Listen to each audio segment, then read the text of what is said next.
अस्सलाम वालेकुम, this is Moeed पीज़ारा। 4 नवंबर 2023 के दिन का आगाज बदकिस्मती से पाकिस्तान में मियां वाली एयरबेस, जो एक ट्रेनिंग एयरबेस है, उसके ऊपर एक दहशतगर्दी के खौफनाक हमले से हुआ। ये दहशतगर्दी का हमला सुबह 3 बजे के करीब शुरू हुआ। पूरा इलाका जो है वो हथियारों की घनघरत से, क्रॉस फायर जो था उससे जाग उठा। इसे दुनिया भर के मीडिया ने, खास करके बहुत इंटरेस्टिंग बात यह है कि पाकिस्तान के मीडिया से कहीं बढ़ के हिंदुस्तान के अखबारात, उनकी जो डिजिटल वेबसाइट्स हैं, उसने इसे फौरी तौर पर कवर किया। हिंदुस्तान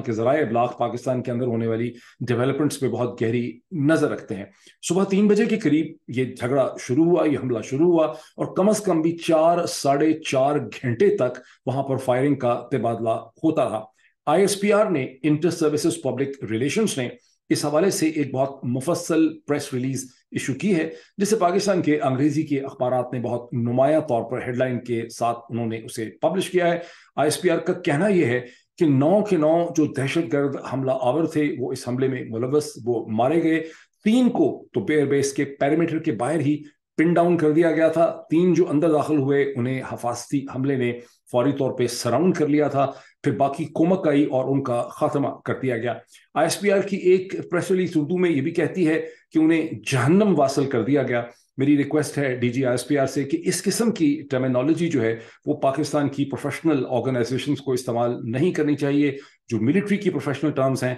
वो न्यूट्रलाइज हैं या एलिमिनेट हैं, और यही कहना चाहिए कि दहशत गर्दों को terrorist were eliminated, terrorist were taken out, terrorist were eliminated या और न्यूट्रलाइज। बिकॉज जब आप ये जहन्नम वासल और इस किस्म की टर्म्स इस्तेमाल करते हैं तो इससे एक इदारे का किसी हद तक एक नॉन प्रोफेशनल इमेज कैरी होता है, अजीब सी सेंटिमेंटेलिटी यहाँ पे आती है, और इसे एहतराज जो है वो करना चाहिए। ये एक ऐसी डेवलपमेंट है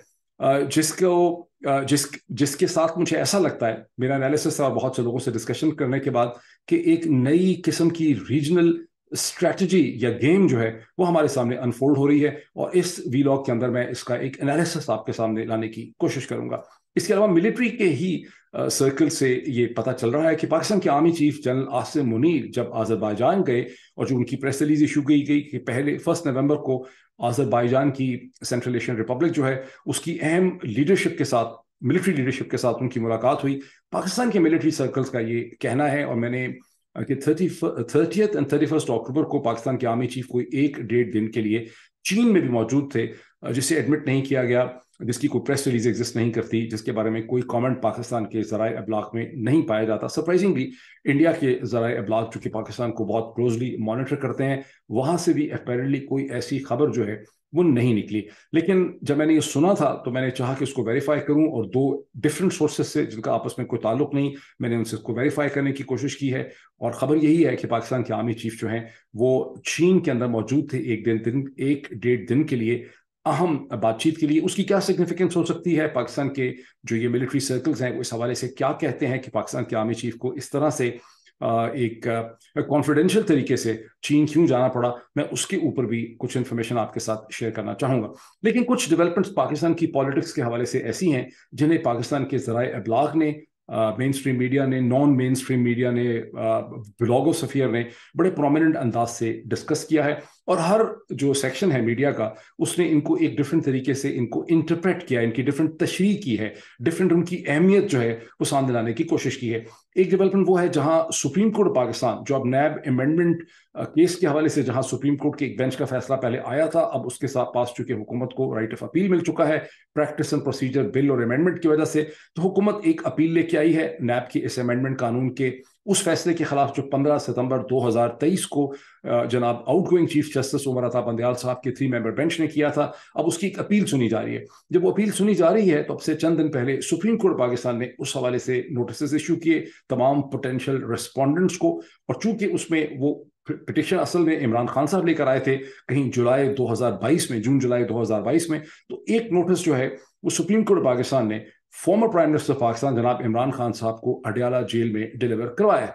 उस हवाले से सुप्रीम कोर्ट ने यह भी कहा है कि अगर इमरान खान साहब अदालत के सामने एज रेस्पोंडेंट आना चाहें तो उन्हें बहुत ही इज्जत और एहतराम से सुप्रीम कोर्ट पाकिस्तान के सामने आने का मौका मिलना चाहिए। इसके ऊपर बहुत से मीडिया के सेक्शंस जो हैं उन्होंने इसको बहुत ब्रॉडली इंटरप्रेट किया है। वो ये समझते हैं कि सुप्रीम कोर्ट ने एक पॉलिटिकल मूव की है, सुप्रीम कोर्ट ने एक स्टेज सेट किया है जिसमें इमरान खान को अडयाला की जेल से निकल के सुप्रीम कोर्ट ऑफ पाकिस्तान तक पहुंचने का, वहां सुप्रीम कोर्ट के सामने खड़े होने का मौका मिलेगा, और शायद मीडिया को, आवाम को उनकी झलकियां मिलें, शायद वो मीडिया के रिपोर्टर्स के साथ चंद लम्हों की कोई बातचीत कर सके। मैं इसमें कन्विंस नहीं हूं। मैं समझता हूं कि सुप्रीम कोर्ट ऑफ पाकिस्तान ने कोई पॉलिटिकल इनिशिएटिव नहीं लिया, चूंकि इमरान खान एक नेचुरल प्रिंसिपल रिस्पोंडेंट बनते थे इस केस के, चूंकि ओरिजिनल पिटिशन उनकी थी, जिसके खिलाफ और जिसके फेवर में फैसला आया है, उन्हीं की पिटिशन को उमर अता बंदयाल के बेंच ने एक्सेप्ट किया था। अब उसी डिसीजन के खिलाफ चूंकि हुकूमत की अपील है, तो इमरान खान इसके नेचुरल रिस्पोंडेंट नंबर 1 बनते थे, और उसी हवाले से ये कानूनी और लीगली जरूरी था कि उनको नोटिस सर्व किया जाए, और सुप्रीम कोर्ट ने महज उस कार्रवाई को मुकम्मल किया है। सुप्रीम कोर्ट के जुमलों की कि उनको बहुत इज्जत से सुप्रीम कोर्ट के सामने लाया जाए, इसकी कोई पॉलिटिकल अहमियत या हैसियत मुझे नजर नहीं आती। मुझे ये लगता है कि अडयाला जेल के हुकाम इस चीज को एंटरटेन नहीं करेंगे। जवाब यही होगा जो पहले भी दिया गया है ऐसे मौके पे, जब इलेक्शन कमीशन ऑफ पाकिस्तान ने इमरान खान को अपने सामने एक कंटेम्प्ट केस में बुलाया था, तो अडयाला जेल की तरफ से जवाब ये था कि चूंकि इमरान खान साहब की जिंदगी को ये डिटर्मिनेशन की गई है कि खतरा है, एक दहशतगर्दी का खतरा है, एक सिक्योरिटी रिस्क है, इसलिए वो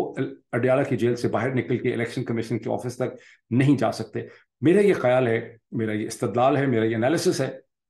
कि अभी भी ऐसा ही होगा, और अडयाला जेल की अथॉरिटीज जो हैं वो former prime minister of Pakistan Imran Khan साहब को अडयाला जेल से निकल के सुप्रीम कोर्ट तक पहुंचने की परमिशन नहीं देंगे, और एक एक्सप्लेनेशन जो है वो दे दी जाएगी। ताहम अगर मैं गलत साबित होता हूं और अडयाला जेल की अथॉरिटीज जो हैं वो सुप्रीम कोर्ट तक इमरान खान साहब को जाने देती हैं एज अ रेस्पोंडेंट, तो फिर इसका मतलब ये होगा कि ये इनिशिएटिव जो है, जो पॉलिटिकल इनिशिएटिव है, ये महज कोई सुप्रीम कोर्ट पाकिस्तान का नहीं है, बल्कि the powers that control Pakistan, the powers that matter, जो सिस्टम रन करने वाली ताकतें हैं, वो एक रास्ता दे रही हैं इमरान खान साहब को पब्लिक विजिबिलिटी का। उसका ये मतलब हो सकता है। बहरहाल लेट्स सी क्या होता है। दूसरी डेवलपमेंट वो है, 3 डेवलपमेंट्स हैं। एक वो है जहां असद कैसर साहब, जिन्हें एक दिन पहले खैबर पख्तूनख्वा से उठा लिया गया था, उसके बाद उनका एक जुडिशल रिमांड दे दिया गया पुलिस को, और उस जुडिशल रिमांड के तहत उन्हें अब असद कैसर साहब को अडयाला जेल में ट्रांसफर कर दिया गया है। और उसके अलावा फवाद चौधरी साहब की अहलिया ने, पाकिस्तान के एक्स इंफॉर्मेशन मिनिस्टर, जो प्रेस कॉन्फ्रेंस कर चुके हैं 9 मई के बाद, जो अपने आप को तहरीक इंसाफ से डिस्टेंस कर चुके हैं, जिन्होंने उसके बाद इस्तेहकाम पाकिस्तान पार्टी जहांगीर खान तरीन साहब की ज्वाइन कर ली थी, उनकी अहलिया ने ये बताया कि उन्हें कुछ लोगों ने अगवा कर लिया है। उसके बाद उनके भाई, जो खुद एक बहुत प्रोमिनेंट वकील हैं, फैसल चौधरी साहब, उन्होंने एक एप्लीकेशन मूव की है उनकी रिकवरी के लिए, जिसमें उन्होंने इस खदशे का भी इजहार किया है कि जिस तरह से उन्हें उठाया गया है, उनके खिलाफ कोई केस नहीं है, कोई FIR नहीं है, जो भी केसेस हैं उसमें उनकी जमानत है, जिस तरह से असद कैसर साहब की थी, तो उनका उठाया जाना जो है उससे उन्हें ये खतरा लाहक है कि उन्हें, यानी फवाद चौधरी साहब की जिंदगी को खतरा लाहक। इन दोनों डेवलपमेंट्स को बाज लोगों ने जोड़ के, यानी असद कैसर साहब की गिरफ्तारी और उनका अडयाला जेल में मुंतकिल होना, और फवाद चौधरी साहब का अगवा हो जाना या डिसअपियर हो जाना को, बाज लोगों ने ये इंटरप्रेट किया है, मीडिया के कुछ सेक्शंस ने, कि शायद पाकिस्तान का निज़ाम जो है वो इलेक्शन की जो तारीख दे दी गई है सुप्रीम कोर्ट, प्रेसिडेंट और इलेक्शन कमीशन पाकिस्तान की तरफ से 8 फरवरी 2024 में, उसके ऊपर सिस्टम जो है वो रिएक्ट कर रहा है। कुछ लोग ये भी समझते हैं कि मियां वाली के एयरबेस के ऊपर जो हमला हुआ है, ये भी शायद बुनियादी तौर पर इलेक्शन के खिलाफ एक माहौल बनाने की कोशिश की जा रही है कि सिक्योरिटी की एटमॉस्फेयर जो है वो ठीक नहीं है। बहुत सी चीज़ें आहिस्ता आहिस्ता समझ आती हैं, लेकिन जहां तक असद कैसर साहब की गिरफ्तारी और जहां तक फवाद चौधरी साहब की डिसअपियरेंस है, मुझे नहीं लगता कि इसका इलेक्शन के साथ उस तरह का कोई ताल्लुक है, इलेक्शन के स्केड्यूल के साथ, जिस तरह से बाज लोग इसे इंटरप्रेट कर रहे हैं। फवाद चौधरी साहब, जैसे कि मैंने कहा, प्रेस कॉन्फ्रेंस कर चुके हैं। फवाद चौधरी ने इस्तेहकाम पाकिस्तान पार्टी ज्वाइन कर ली, उसके बाद वो उसमें ल्यूक वॉर्म रहे। फवाद चौधरी साहब का उठाया जाना, और यकीनी तौर पर उनको रियासत के इदारों ने ही उठाया होगा, लेकिन उनके उठाए जाने की शायद कोई और पॉलिटिकल सिग्निफिकेंस हो। इससे हमें ये नतीजा नहीं निकालना चाहिए कि निज़ाम 8 फरवरी 2024 को इलेक्शन के लिए तैयार नहीं है। उसकी वजह है कि निज़ाम का जो सबसे बड़ा मोहरा है इलेक्शन कमीशन ऑफ पाकिस्तान, उसने खुद ही सुप्रीम कोर्ट को कहा कि हम 11 फरवरी को इंतखाबात करवा सकते हैं, और इसी मोहरे ने इससे कई हफ्ते पहले ये कह दिया था कि हम जनवरी के आखिर में इंतखाबात करवा सकते हैं, हमारी डिलिमिटेशन एक्सरसाइज मुकम्मल हो जाएगी। जब इन्होंने कहा तो स्टेट डिपार्टमेंट के बहुत से लोगों ने हम जैसे लोगों से पूछा कि उस पर आपका क्या एनालिसिस है, और मेरा कम अज़ कम उस वक्त के कहना यह था, मैंने एक वीलॉग भी किया था, कि अभी ये बात बड़ी गैर हतमी किस्म की है और किसी भी वक्त इसमें तब्दीली हो सकती है। तमाम स्टेट डिपार्टमेंट के जो ऑफिशियल्स हैं उनको बहुत उम्मीद थी कि नहीं, हमसे गारंटीज दी गई हैं या एश्योरेंसेस दी गई हैं कि इलेक्शन जल्द से जल्द हो जाएंगे। तो मुझे नहीं लगता कि इस स्टेज के ऊपर निज़ाम इलेक्शंस ना करवाने की کی کوشش کر رہا ہے. میرا خیال ہے کہ الیکشن کو اور طرح سے مینج اور ریک کرنے کی کوششیں جو ہیں وہ کی جائیں گی. تاہم یہ ایک عجیب حسن اتفاق ہے کہ 1 نومبر جب ختم ہوتا ہے تو پاکستان تحریک انصاف کے بہت سے important decision head including the former prime minister of Pakistan, including the former foreign minister of Pakistan جناب شاہ محمود قریشی صاحب, former chief minister of Punjab بہت ہی امپورٹنٹ لیڈر جناب پرویز الہی صاحب, اور former speaker of the national assembly جناب اسد کیسر صاحب, جو چند دن پہلے تعزیت ہی کی وجہ سے تعزیت کرنے کے لیے جناب مولانا فضل الرحمان سے بھی ملاقات کرتے ہیں.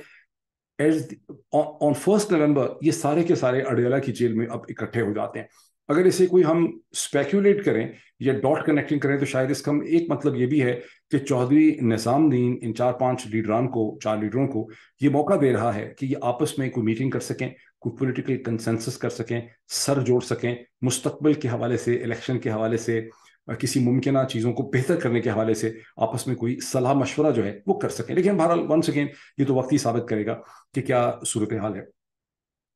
پاکستان کے آرمی چیف کا پھر میں آپ سے مزید ذکر کروں گا اس حوالے سے. اب ہم آ جاتے ہیں, ہاں ایک انٹرنیشنل ڈیولپمنٹ کم از کم میں آپ سے ضرور شیئر کر لوں, یہ بہت امپورٹنٹ ہے کہ حزب اللہ اور اسرائیل کے درمیان میں جو تناؤ کی کیفیت ہے اس میں مسلسل اضافہ ہو رہا ہے, اور اسرائیل کے ڈیفنس منسٹر یوف گلانٹ نے بڑے سخت الفاظ میں حزب اللہ کو وارن کیا ہے کہ اگر حزب اللہ نے حماس کی طرح کی کوئی غلطی کی تو لیبنان کی, وہ یہ نہیں کہہ رہے کہ حزب اللہ کی اینٹ سے اینٹ بجا دی جائے گی, وہ کہہ رہے ہیں کہ لیبنان کی اینٹ سے اینٹ بجا دی جائے گی. یاد رہے کہ لیبنان کی پاور سٹرکچر کے اندر حزب اللہ ایک بڑا امپورٹنٹ کلیدی اور امپورٹنٹ پلیئر ہے. ایک تو یہ ڈیولپمنٹ. دوسری طرف امریکہ کے وزیر خارجہ سیکرٹری آف اسٹیٹ جناب ٹونی بلنکن چوتھی دفعہ گزشتہ 24 گھنٹے میں اسرائیل اور خطے میں پہنچے, اور اسرائیل میں ان کا اسرائیل کے بعد وہ پہنچے جارڈن جب وہ پہنچے تو وہاں انہوں نے ایک جوائنٹ پریس کانفرنس کی جس کا مقصد کم از کم امریکہ کے پوائنٹ آف ویو سے حماس کے خلاف ایک محاذ کھڑا کرنا تھا, ایٹماسفیئر کھڑا کرنا تھا, اور ہوسٹیجز کی رہائی کے لیے دباؤ ڈالنا تھا, کیونکہ کوشش یہ ہے کہ ہوسٹیجز کو رہا کرایا جائے. اب یہ دیکھیں جنگ رکوانے میں امریکہ انٹرسٹڈ نظر اتنا نہیں آتا جتنا ہوسٹیجز کو, اسرائیل کے جو ہوسٹیجز ہیں 220-30 ان کو رہا کرنے میں. لیکن وہ جو جوائنٹ پریس کانفرنس ہوئی اس میں جارڈن کے جو فورن منسٹر ہیں انہوں نے امریکہ کے فورن منسٹر کے ساتھ بیٹھ کے یہ کہا کہ اسرائیل جو کچھ غزہ کی پٹی پہ کر رہا ہے وہ کلیئرلی انٹرنیشنل لاء کے حساب سے جینوسائیڈ میں آتا ہے, یعنی قتل عام کی ڈیفینیشن پہ پورا اترتا ہے. امریکہ کی خارجہ پالیسی کبھی مشرق وسطیٰ میں اتنی بری طرح سے ناکام نہیں ہوئی 75 برس میں جتنی اس وقت ناکام نظر آتی ہے. امریکہ کے وزیر خارجہ کا جو اسٹیٹڈ گول تھا اسرائیل پہنچنے کا وہ یہ تھا کہ اسرائیل جنگ ضرور جاری رکھے, ہم سیز فائر اور جنگ بندی کی ڈیمانڈ نہیں کرتے, لیکن ہیومینیٹیرین پازز ہونے چاہیے, اور ہیومینیٹیرین پازز چند گھنٹوں یا ایک دن کا نہیں 3-3, 4-4, 5-5 دن کے ہوں, تاکہ ہم ہوسٹیجز کے حوالے سے نیگوسیشن کر سکیں, تاکہ بہت سی میڈیسن ایڈ, کھانا پینا, اس قسم کی چیزیں جو ہیں وہ غزہ کے اندر بھیجی جا سکیں. 300 ٹرک اب تک اسرائیل نے الاؤ کیے ہیں جو بہت ناکافی بتائے جاتے ہیں. لیکن جب پریس کانفرنس میں جب یہ ڈیمانڈ کی امریکہ کے وزیر خارجہ ٹونی بلنکن نے, تو اس کے چند لمحوں کے بعد یا گھنٹے کے اندر اسرائیل کے پرائم منسٹر بینیامن نیتن یاہو نے شٹ اپ کال دی, اور انہوں نے کہا کہ اس اسٹیج کے اوپر اسرائیل کسی قسم کے ہیومینیٹیرین پاز جو ہے اسے انٹرٹین نہیں کر سکتا, کوئی ہیومینیٹیرین پاز اس اسٹیج کے اوپر ہو نہیں سکتا. اسٹیٹ ڈپارٹمنٹ کے ایک آفیشل نے مجھ سے کہا کہ امریکہ کی تاریخ میں ٹونی بلنکن سے ناکام وزیر خارجہ کوئی گزرا نہیں ہے, اور ٹونی بلنکن جو ہے ان کی چوائس بھی شاید غلط تھی کیونکہ یہ کانگریشنل سٹافر اور ایڈ ہوتے تھے جناب جو بائیڈن کے, اور ان کا کوئی بیک گراؤنڈ ہی نہیں تھا فورن پالیسی کو, ڈپلومیسی کو ہینڈل کر سکنے کا, اور ان کی چوائس ہی غلط تھی, اور اس سے زیادہ کم اثر, غیر مؤثر اور کمزور فورن منسٹر جو ہے وہ امریکہ کی تاریخ میں نہیں گزرا. اب ان ڈیولپمنٹس کے بعد ہم آتے ہیں اس کی ڈیولپمنٹ پہ واپس میاں والی ایئر بیس کے حوالے سے, جس کی ڈیٹیلز میں آپ سے شیئر کر چکا ہوں, اور میں اس کا تھوڑا سا مزید آپ کو جو یہ بتا دوں کہ جس طرح سے یوزول کانڈمنیشنز ہوتی ہیں اس طرح سے یوزول کانڈمنیشن اس کی گئیں. پرائم منسٹر جناب انٹرم پرائم منسٹر ہمارے جناب انوار الحق کاکڑ صاحب نے بھی تو کی ہی, اور شہباز شریف صاحب کی بڑی انٹرسٹنگ میں نے اسٹیٹمنٹ دیکھی جس میں انہوں نے کہا کہ یہ جو میاں والی ایئر بیس کے اوپر حملہ ہوا ہے یہ ایک کاورڈلی اٹیک ہے, یہ ایک بزدلانہ حملہ ہے. میں اس کو سمجھنے سے قاصر ہوں کہ 8 یا 9 دہشت گرد, militant fighter, whatever you may call them, اگر ایک ملٹری ایئر فورس بیس کے اوپر جو آرم ٹو ٹیتھ ہے اس کے اوپر حملہ آور ہوتے ہیں تو اس کو بزدلانہ حملہ آپ کس طرح سے کہیں گے؟ یہ تو خاصا اٹاسٹس ڈینجرس قسم کا اٹیک ہے جہاں وہ آ کے مر بھی جاتے ہیں. تو شہباز شریف صاحب کو کوئی اچھی لغت کی لینگویج کی ڈکشنری جو ہے میرا خیال ہے ان کو چاہیے اسٹیج کے اوپر. میاں والی کے ایئر بیس کے اوپر جو دہشت گردی کا حملہ ہوا اسے آپ آئسولیشن نہیں دیکھ سکتے. جنوری 2023 کے بعد سے گو کہ جنوری 2023 سے پہلے بھی دہشت گردی کے حملوں کی انٹینسٹی میں گزشتہ 6 ماہ میں اضافہ ہوا تھا، یعنی سیکنڈ ہاف آف 2022 میں بتدریج ان میں اضافہ ہوا. لیکن جنوری 2023 میں پشاور کی ایک مسجد میں پولیس لائنز میں حملے کے نتیجے میں 100 کے قریب پولیس افسران اور جوان جو ہیں وہ شہید ہوئے اور ایک بہت بڑی پولیٹیکل کنٹروورسی نے بھی جنم لیا. جولائی 2023 میں جمعیت علماء اسلام کی ایک پولیٹیکل ریلی کے اوپر حملہ ہوا اور اندازاً 62 یا 63 لوگ جو ہیں معصوم جانیں وہاں پہ ضائع ہوئی، لوگ وہاں پہ ہلاک ہوئے. لیکن بات اتنی ہی نہیں ہے. گزشتہ چند ہفتوں میں یا مہینوں میں آپ کہہ لیں خیبر پختونخوا کے اندر اور بلوچستان میں تابڑ توڑ دہشت گردی کے حملے ہو رہے ہیں، اور اس میں اکثر جو لاس آف لائف ہے وہ ڈبل ڈیجٹ میں ہے. نہ صرف یہ کہ سرکاری اہلکاروں کے اوپر، لا انفورسمنٹ ایجنسیز پہ حملے ہو رہے ہیں، بلکہ سویلینز کے اوپر بھی مسلسل حملے ہو رہے ہیں. اسی ہفتے جس ہفتے ہم یہ بات کر رہے ہیں گوادر میں پاکستان کی آرم فورسز پہ لا انفورسمنٹ ایجنسیز کی بسز کے اوپر حملہ ہوا جس میں 14 جوان جو ہیں وہ شہید ہوئے. لیکن ایک نیا پیٹرن بھی، ایک تھوڑا سا ڈفرینٹ پیٹرن بھی دیکھنے میں آ رہا ہے جس کو بہت کم ڈسکس کیا گیا ہے. وہ پیٹرن یہ ہے کہ پاکستان کے اندر کشمیری اور سکھ ملیٹنٹس یا سکھ جو ایکٹیوسٹ ہیں، سکھ کشمیری ایکٹیوسٹ جنہوں نے پاکستان میں پناہ لے رکھی تھی، انہیں بھی مسلسل جنوری کے بعد سے ٹارگٹ کیا گیا ہے. کچھ نام اس میں بہت پرومیننٹ ہیں، کچھ ہو سکتا ہے میرے سامنے وقتی طور پہ نہ آ سکے ہوں، لیکن جو پرومیننٹ اس کے واقعات ہیں میں آپ کو یاد کرا دیتا ہوں کہ فروری کی 20 تاریخ کو اسلام آباد میں بشیر احمد ایک کشمیری ایکٹیوسٹ جو ہیں ان پہ قاتلانہ حملہ ہوا جس میں وہ جاں بحق ہوئے. پھر مئی کی 7 تاریخ کو لاہور میں پنجور سنگھ جو ہیں ان کے گارڈ کو گن ڈاؤن کر دیا گیا. محمد ریاض ابو قاسم کشمیری جو ہیں 8 ستمبر کو آزاد کشمیر پہ، اور بڑا ریئر ہے اس قسم کے حملوں کا آزاد کشمیر میں کہیں پہ ہونا، وہاں ان پہ قاتلانہ حملہ ہوا، وہ جاں بحق ہوئے. ضیاء الرحمان کراچی میں 12 ستمبر کو انہیں نشانہ بنایا گیا. شاہد لطیف 11 اکتوبر کو ڈسکا سیالکوٹ کے قریب مسجد میں فجر کے وقت میرا خیال نماز پڑھانے کے لیے آئے تھے، اور ان کے اوپر اچھا اب میں تھوڑا سا اس کا آپ کو بیک گراؤنڈ دے دوں کہ جب بھی یہ حملے ہوئے ہیں ان کے حملوں کی رپورٹنگ پاکستان کے ٹیلی ویژن چینلز میں تو خیر سرے سے ہے ہی نہیں، لیکن پاکستان کے اخبارات میں بھی نہ ہونے کے برابر ہے. اور ہر دفعہ جب یہ حملہ ہوا ہے تو ہندوستان کے ایک نہیں، دو نہیں، درجنوں اخبارات نے ان حملوں کو بہت ہی نمایاں طریقے سے پبلش کیا ہے، اور مر جانے والا جو ہے اس کے خلاف ایک پوری چارج شیٹ پریزنٹ کی ہے کہ اس نے ہندوستان کے خلاف یہ کیا تھا، یہ کیا تھا، یہ کیا تھا، اس کے خلاف اس قسم کے چارجز تھے. اور ان میں سے اکثر لوگ ایسے ہیں انکلوڈنگ دی کینیڈین جو ہردیپ سنگھ نجار، جس کو آئی تھنک 25 یا 24 ستمبر 2023 کو کینیڈا میں قتل کیا گیا. ان سب کے درمیان جو قدر مشترک ہے کہ ان سب کے اوپر ہندوستان کا جو ایک نیا قانون ہے which is the Unlawful Activities Prevention Act، اس کا جو امینڈڈ ایکٹ ہے جو 2019 میں آیا تھا، اور یہ کیسا عجیب و غریب ایکٹ ہے جس میں ہندوستان کی فیڈرل گورنمنٹ جو ہے وہ کسی بھی شخص کو بغیر کسی فارمل جوڈیشل کاروائی کے اسے دہشت گرد قرار دے سکتی ہے ایگزیکٹو لیول میں. تو یہ جتنے بھی لوگ پاکستان میں قتل ہوئے ہیں اور جو سکھ انڈیا میں قتل ہوا تھا، ان سب کے درمیان جو ایک قدر مشترک نظر آتی ہے کہ یہ سب ہندوستان کے اس قانون میں کسی نہ کسی سٹیج پہ 2019 کے بعد انہیں ہندوستان کی حکومت نے ٹیررسٹ ڈیزیگنیٹ کیا تھا. اور جیسا میں نے آپ کو کہا کہ ہندوستان کے اخبارات، پاکستان کے اخبارات میں کوئی ذکر نہیں ہے ان قاتلانہ حملوں کا اور ان ایسیسینیشنز کا، لیکن ہندوستان کے ذرائع ابلاغ میں انہیں بہت ہی نمایاں طور پر پبلش کیا گیا. دن میں یہ بھی رکھیے کہ 6 اکتوبر کو ڈیرہ غازی خان میں ڈیرہ غازی خان میں ڈی جی خان میں ایک بہت بڑا دھماکہ ہوا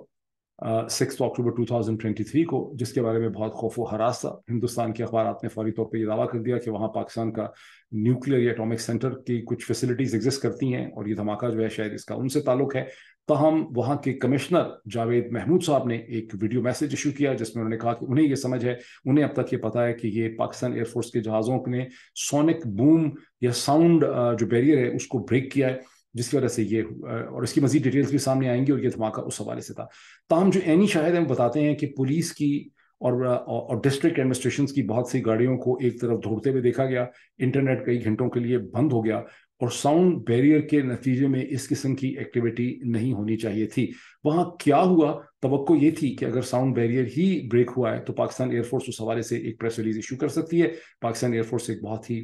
रिलायबल, एक बहुत ही क्रेडिबल इंस्टीट्यूशन है। अगर पाकिस्तान एयरफोर्स अपनी प्रॉपर इस हवाले से प्रेस कॉन्फ्रेंस करती है, प्रेस रिलीज करती और एक्सप्लेन करती कि ये क्यों हुआ कि एक पॉपुलेशन की, डेंस पॉपुलेशन के ऊपर एक हालत जंग में PAF के प्लेन्स जो हैं उन्होंने साउंड बैरियर को ब्रेक किया है, तो इसकी सेटिस्फेक्शन हो जाती। लेकिन चूंकि 6 अक्टूबर को ये हुआ और 7 अक्टूबर को हमास ने इसराइल के ऊपर हमला कर दिया, उसके बाद पूरी दुनिया के ज़राए अबलाग की तवज्जो उस तरफ चली गई। इसकी आज तक कोई एक्सप्लेनेशन मैंने कम से कम नहीं देखी कि DG खान में जो ब्लास्ट हुआ है वो क्या था, उसकी हकीकत और उसकी नेचर जो है वो क्या थी। ये सब कुछ एक ऐसे मौके पे हम देख रहे हैं जब हम देख रहे हैं कि पाकिस्तान ने चंद हफ्ते पहले ये फैसला भी किया है कि 1.7 मिलियन 17 लाख अफगान रिफ्यूजीज जो पाकिस्तान में थे, और कहा गया है कि जिसके पास लीगल प्रॉपर डॉक्यूमेंट नहीं है, जिसका स्टेटस नहीं है पाकिस्तान में, उनको डिपोर्ट कर दिया जाए। यहाँ पर जो चीज़ थोड़ी सी ट्रबलिंग है वो ये है कि पाकिस्तान में वंस अगेन एक इदारों की हद तक या इंटेलिजेंस की हद तक या लॉ इन्फोर्समेंट की हद तक ये डिटर्मिनेशन कर ली गई है कि पाकिस्तान के अंदर जो दहशतगर्दी हो रही है इसका ताल्लुक इन अफगान रिफ्यूजीज के साथ है जो लोग इलीगली पाकिस्तान के अंदर। इसकी कोई साइंटिफिक लॉजिकल रैशनल एक्सप्लेनेशन जो है ना तो कहीं प्रेजेंट की गई है, ना उसको किसी ने एग्जामिन किया है, और ना ही इस पर कोई डिस्कशन हुई है कि क्या 17 लाख लोगों को आप धक्का मार के निकाल देंगे तो क्या ये दहशतगर्दी का कोई सोल्यूशन। अब जब 24 घंटे पहले आज के दिन में हमला हुआ है मियां वाली के बेस पे, तो बाज़ लोग ये भी दावा कर रहे हैं कि ये TTP की तरफ से एक रिवेंज अटैक है। चूंकि अफगान रिफ्यूजीज जो हैं उनको निकाला जा रहा है पाकिस्तान से, तो ये एक तरह से TTP ने उनके बिहाफ पे एक जवाबी कार्रवाई की। ये भी एक स्पेकुलेशन है, ये भी, इसका भी कोई साइंटिफिक किस्म की कनेक्टिविटी आपस में जो है वो नहीं हो सकती। जो रिफ्यूजीज को निकाला जा रहा है, जिस तरह से पाकिस्तान से निकाला जा रहा है, उसके बारे में 2-3 किस्म के क्वेश्चन पैदा होते हैं। एक तो ये कि अगर इनका वाकई इन सारे रिफ्यूजीज का ताल्लुक था दहशतगर्दी के हमलों के साथ, तो उसकी बड़ी एक क्लियर स्टडी होनी चाहिए थी, उसकी एविडेंस होनी चाहिए थी, उसके ऊपर कुछ डिबेट होनी चाहिए थी, कुछ कन्विंसिंग आर्गुमेंट और कुछ कन्विंसिंग एविडेंस सामने आनी चाहिए थी। और अगर ऐसा नहीं है, एक इसमें यह भी समझा जा सकता है कि अफगान तालिबान को प्रेशर में लाने के लिए और उनके और TTP के दरम्यान में जो अगर एक ताल्लुक है, या उनको कंपेल करने की कोशिश है कि वो TTP के खिलाफ सख्त इकदाम लें जिसने अफगानिस्तान में पनाह ली हुई है, और अफगान तालिबान ने उसके खिलाफ किसी किस्म का कोई एक्शन जो है वो नहीं लिया, या तो अफगान तालिबान को मजबूर करने की ये कोशिश है। और तीसरी फिर इसमें चीज आती है कि एक लार्जर रीजनल गेम जो है यहाँ पे अनफोल्ड हो रही है, और वो रीजनल गेम जो है वो क्या हो सकती है। इससे पहले कि मैं क्विकली इस लार्जर रीजनल गेम की तरफ चलूं, 1-2 पॉइंट्स की इंपॉर्टेंस ये है कि पाकिस्तान का जो इंटेलिजेंस एपरेटस है, खा वो मिलिट्री की साइड पे हो या सिविलियन साइड पे हो, जिसकी ये जिम्मेदारी है कि वो इस किस्म के दहशतगर्दी के हमलों को मॉनिटर करे, उनकी खबर रखे, इस किस्म के नेटवर्क्स की उसके पास एक एडवांस इंफॉर्मेशन होनी चाहिए ताकि इनको नाकाम बनाया जा सके, इन्हें प्रिवेंट किया जा सके। ये जो पाकिस्तान का इंटेलिजेंस एपरेटस है, इसमें तो कोई, अब हम एग्जैजरेशन नहीं करेंगे अगर हम ये कहेंगे कि पाकिस्तान का सारा इंटेलिजेंस सेटअप गुज़िश्ता 16 महीने से, 18 महीने से, ये 20 महीने से पाकिस्तान की पॉलिटिकल मैनेजमेंट में लगा हुआ है। लगा तो हमेशा से था, लेकिन अब डिस्प्रोपोर्शनेटली उसकी इन्वॉल्वमेंट हो चुकी है। मतलब लोगों को गिरफ्तार करना, उनके खिलाफ केसेस बनाना, उन केसेस को अदालतों के जरिए इफेक्टिव तौर पे रन करना, politicians, media person, celebrities, judiciary को मॉनिटर करना, ऑडियो और वीडियो रिकॉर्डिंग्स करना, उन ऑडियो वीडियो रिकॉर्डिंग्स को डिसेमिनेट करना, इन तमाम एक्टिविटीज जिनका मैं जिक्र नहीं भी कर रहा हूँ,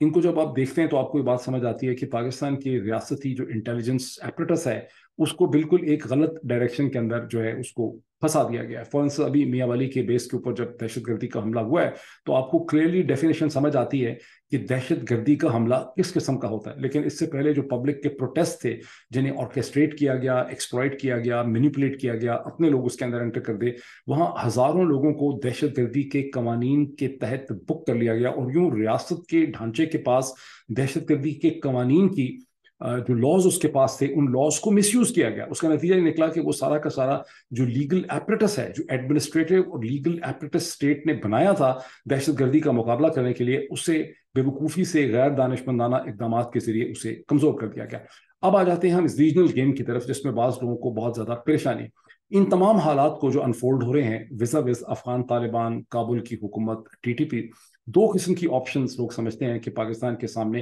प्रैक्टिकल ऑप्शंस हैं। और ऑप्शंस कभी भी किसी रियासत के पास कोई बहुत ज़्यादा अनलिमिटेड नहीं होती। ये कोई बच्चों की दुनिया, चंदा मामू की कहानी नहीं है कि आप ये भी कर सकते हैं, वो भी कर सकते हैं, ये कर लेते हैं, वो कर लेते हैं। ऑप्शंस अब इस वक्त पाकिस्तान के पास दो किस्म की हैं। पाकिस्तान का ट्रेडिशनल एनिमी ईस्ट में था इंडिया, और पाकिस्तान के तमाम रिसोर्सेज उस ट्रेडिशनल एनिमी को लेवरेज करने के लिए या उसे रोकने के लिए या उस पर नजर रखने के लिए डेवलप किए गए थे। अब ऐसा लग रहा है कि वो ताकतें जो इस वक्त पाकिस्तान की डायरेक्शन को फॉरेन पावर्स कंट्रोल कर रही हैं, वो चाहती हैं कि पाकिस्तान अपने ट्रेडिशनल एनिमी हिंदुस्तान के साथ सुलह कर ले और अपनी तमाम तर तवज्जो जो है वेस्ट के ऊपर, अफगानिस्तान, ईरान, तालिबान और टीटीपी के ऊपर मरकूज कर दे। अगर ऐसा होगा, अगर इस थीसिस को या इस एडवाइस को आप मान लेते हैं, तो इसका मतलब है कि पाकिस्तान हिंदुस्तान के साथ तो सुलह का हाथ बढ़ाएगा, वहां तो अपने ताल्लुकात ठीक करने की कोशिश करेगा। जहन में ये भी रखें कि गुज़िश्ता 18 महीने की जो पाकिस्तान की अनप्रेसिडेंटली डिस्टर्ब्ड पॉलिटिक्स थी, उससे हिंदुस्तान ने किसी भी तरह से फ़ायदा उठाने की कोशिश जो है नहीं की, ज़राया अबलाग की हद तक भी नहीं की है। पर सो मच सो कि उनकी जितनी सोशल मीडिया टीम्स बैठी हैं, सोशल मीडिया पे वो मुझ जैसे बेकार लोगों के ऊपर हमले कर रही हैं, और वो इमरान खान को जो सपोर्ट करता है उसको वो निशाना बनाते हैं, उसको डिमोनाइज करते हैं, और वो बाय एंड लार्ज पाकिस्तान की इस्टेब्लिशमेंट के इकदामात को सपोर्ट करते आपको नजर आते हैं। जो बंदा समझ सके उसको इसमें एक बहुत बड़ी हकीकत नजर आएगी, जो नहीं समझ सके वो दीवार से सर मारे, उसका कोई फायदा नहीं, उसको 100 साल तक की बात जो है वो समझ नहीं आएगी। तो एक ऑप्शन तो पाकिस्तान के पास अब ये है, जिस डायरेक्शन में पाकिस्तान को ले जाया जा रहा है, कि हिंदुस्तान के साथ दोस्ती कर लें, अफगानिस्तान को डिक्लेयर करें अपना दुश्मन, और इसी में जब आप डिपोर्टेशन देखते हैं अफगान बाशिंदों की इतनी बड़ी तादाद में, जिससे काबुल की तालिबान हुकूमत के मसाइल में बेतहाशा इजाफा होता है। और वहाँ के एक मिनिस्टर ने यह कहा भी है कि पाकिस्तान को दुश्मनियाँ इस तरह से नहीं बढ़ानी चाहिए, इन चीज़ों से बहुत ज़्यादा दुश्मनी पैदा होती है। जब भी आप किसी पॉपुलेशन को धक्का मार के बाहर निकालते हैं, जैसे कि 1947-48 में हुआ था, तो वो जो पॉपुलेशन कहीं से निकल के दूसरी जगह जाती है, वो अपने अंदर बड़े दुश्मनी के जख्म लेके जाती है। तो ये जिनको हम यहाँ से डिपोर्ट कर रहे हैं, जब ये अफगानिस्तान में मुख्तलिफ कैंप्स में रहेंगे, वहाँ पर इनको एडजस्ट करने का मौका मिलेगा, इनको मसाइल का सामना होगा, तो ये हर दिन पाकिस्तान के खिलाफ अफगानिस्तान के अंदर नफरत में इजाफा करेंगे। और यूं पाकिस्तान की जो 20 बरस की स्ट्रगल थी कि आपको अपने वेस्टर्न फ्रंट के ऊपर एक फ्रेंडली अफगानिस्तान चाहिए था, वो सारी की सारी हिकमत अमली और स्ट्रेटजी अब आपको नाकाम होते हुए नजर आती है। तो अब क्या पाकिस्तान ने अफगानिस्तान और टीटीपी दोनों को अपना दुश्मन डिक्लेयर करके उनके खिलाफ जंग लड़नी है और हिंदुस्तान का हलीफ बन के इस खत्ते में रहना है? ये एक इंपॉर्टेंट क्वेश्चन है। जहन में ये भी रखना चाहिए इसके साथ ही दूसरी ऑप्शन पाकिस्तान की क्या है। दूसरी ऑप्शन ये है कि पाकिस्तान चीन के गुड ऑफिसर्स को यूज करे, उसी चीन के गुड ऑफिसर्स को जिसने पहली मेजर पावर है, बल्कि पहला कंट्री है जिसने अफगान तालिबान की हुकूमत को एक तरह से फॉर्मल ऑफिशियल रिकग्निशन दे दी है, जब अपना एक नया एम्बेसडर काबुल में इन्होंने अपॉइंट किया। और तो चीन की मदद से पाकिस्तान अफगान तालिबान के साथ अपने ताल्लुकात और अपने कम्युनिकेशन को और अपने रिलेशनशिप को इम्प्रूव कर सकता है। और टीटीपी और अफगान तालिबान के दरमियान अगर कोई सिंक्रोनाइजेशन या कोऑर्डिनेशन या रिलेशनशिप डेवलप कर चुका है जो पाकिस्तान के खिलाफ इस्तेमाल हो रहा है, तो उसके दरमियान एक वेज डाला जा सकता है, दोनों में एक दूरियां जो हैं वो डेवलप की जा सकती हैं, ताकि पाकिस्तान की रियासत जो है वो अपनी बंदूकों का रुख टीटीपी की तरफ तो करे, लेकिन अफगान तालिबान जो है उनको और टीटीपी को आपस में इकट्ठा ना होने दे। जस्ट इमेजिन, अगर अफगान तालिबान और टीटीपी फॉर्मली इकट्ठे हो जाते हैं, वो एक बन जाते हैं, तो फिर उसकी लार्जर स्ट्रेटेजिक इंप्लीकेशन जो है वो क्या होती। इसी सिलसिले में जब हम ज़हन में रखते हैं कि पाकिस्तान के आर्मी चीफ जो हैं उन्होंने जो विजिट किया, अनडिक्लेयर्ड विजिट है, मिलिट्री सोर्सेज ये कहते हैं एक से ज़्यादा कि 30 या 31 के दरमियान आज़रबाईजान जाने से पहले वो कम से कम 1 के 1.5 दिन चाइनीज मिलिट्री लीडरशिप को मिले चीन के अंदर। ये एक अनडिक्लेयर्ड विजिट था, ये एक क्विकली अरेंज विजिट था according to the sources. Background इसका ये बताया जाता है कि पाकिस्तान का स्ट्रेटेजिक प्लानिंग डिवीजन जो है एसपीडी, उसकी एडवाइस पे पाकिस्तान के आर्मी चीफ ने चीन का ये दौरा किया, और उसकी वजह ये है कि एसपीडी और चीन के बहुत क्लोज रिलेशनशिप रहे हैं। जब जनरल बाजवा अपने ओवरचर कर रहे थे, चीन से छलांग लगा के अमेरिका की तरफ जा रहे थे और चीनी इक्विपमेंट और चीनियों के बारे में सख्त जुबान इस्तेमाल कर रहे थे, उनको बिलिटल कर रहे थे, जैसा कि उन्होंने नेशनल सिक्योरिटी डायलॉग की मीटिंग में किया समवेयर इन 2022 के बिगनिंग में। तो शायद जनरल बाजवा ये भूल ही गए कि पाकिस्तान का तमाम जो न्यूक्लियर पोस्चर है और जो मिसाइल डिफेंस है और पाकिस्तान का जो एसपीडी है, उसका तमाम तर रिलेशनशिप अमेरिका, बरतानिया, फ्रांस और जर्मनी से नहीं है, बल्कि खालिसन चीन के साथ है। और पाकिस्तान के जो मिसाइल्स, पाकिस्तान की delivery system, nuclear stock pile की अपग्रेडिंग और वो जो सारी कॉपरेशन है, उसमें चीन का मुसलसल ताउन जो है वो बहुत ज़रूरी है। अपेरेंटली चीन से वो ताउन पाकिस्तान को गुज़श्ता चंद माह में नहीं मिल रहा, ایس پی ڈی کو جو پہلے ملتا تھا، جس کی وجہ سے ایس پی ڈی پریشان ہے، اور ایس پی ڈی کے ریکمنڈیشن میں پاکستان کے آرمی چیف جو ہیں وہ چائنا گئے. میں سمجھتا ہوں انہوں نے بہت اچھا کیا، اور اللہ کرے کہ ان کا یہ ٹرپ اگر یہ واقعی ہوا ہے جیسا کہ ڈسکرائب کیا جا رہا ہے، یہ کامیاب ہوا ہو. ضرورت اس چیز کی بھی ہے کہ چین کے گڈ پولیٹیکل آفیسرس کو، جس کی اب خاصی پریزنس ہے افغانستان کے اندر، اسے استعمال کیا جائے. اور جو گتھم گتھا اگر ہو رہے ہیں ٹی ٹی پی اور افغان طالبان، تو ان کو آپس میں ڈس انگیج کیا جائے اور ایک کو دشمن بنایا جائے، دونوں کو اکٹھے دشمن نہ بنایا جائے، بیکاز اس کی خاصی امپلیکیشنز ہوں گی. تو یہ وہ ریجنل بیک گراؤنڈ ہے جس کی میں بات کرنا چاہ رہا تھا. Thank you so much.